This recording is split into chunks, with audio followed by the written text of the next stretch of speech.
Et si le Bitcoin chutait à 42 000 $ après le halving? Des analystes de JP Morgan en sont convaincus.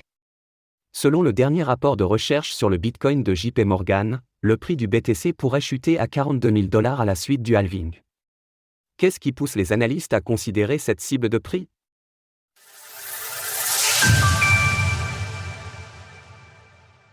Pour JP Morgan, le Bitcoin, BTC, pourrait chuter à 42 000 $ après le halving.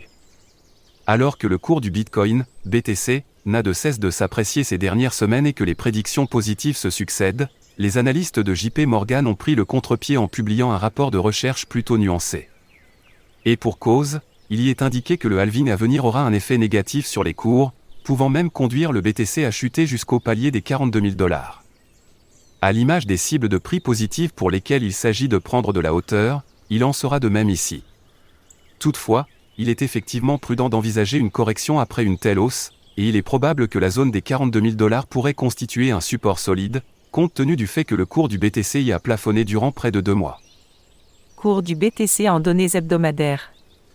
Pour ce qui est des précédents halvings, nous avons observé les comportements suivants. 28 novembre 2012, le cours du BTC a stagné jusqu'au mois de janvier suivant avant d'exploser à la hausse. 9 juillet 2016, le BTC évoluait autour de 680 $.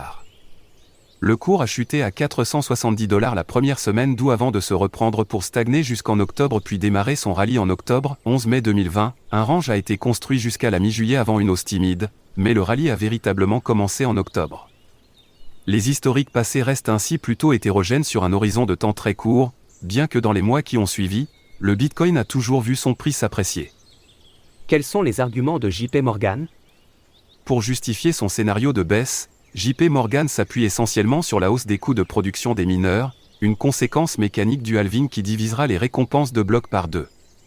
Estimé aujourd'hui à 26 500 $, le coût de production d'un BTC passerait alors à 53 000 $. Toutefois, l'analyse avance que cette baisse de rentabilité conduira des mineurs de moindre envergure à débrancher leurs machines, entraînant ainsi une baisse de la puissance de calcul déployée sur le réseau. Deuxièmement, à mesure que l'exploitation minière de Bitcoin devient plus gourmande en énergie après avril, certains mineurs privés disposant d'un parc de machines moins efficaces et d'un accès limité au capital quitteront le marché, car leur coût de production dépasse la rentabilité, ce qui fera baisser le hash rate d'environ 20%. Ces estimations nous ramènent ainsi à un coût de production estimé à 42 000 $ environ, constituant aussi la cible de prix de JP Morgan. Dans les faits néanmoins, il est difficile de prévoir dans quelle mesure le hash rate va être impacté après le halving.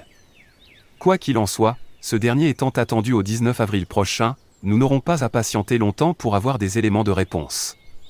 Source: Bloomberg, TradingView.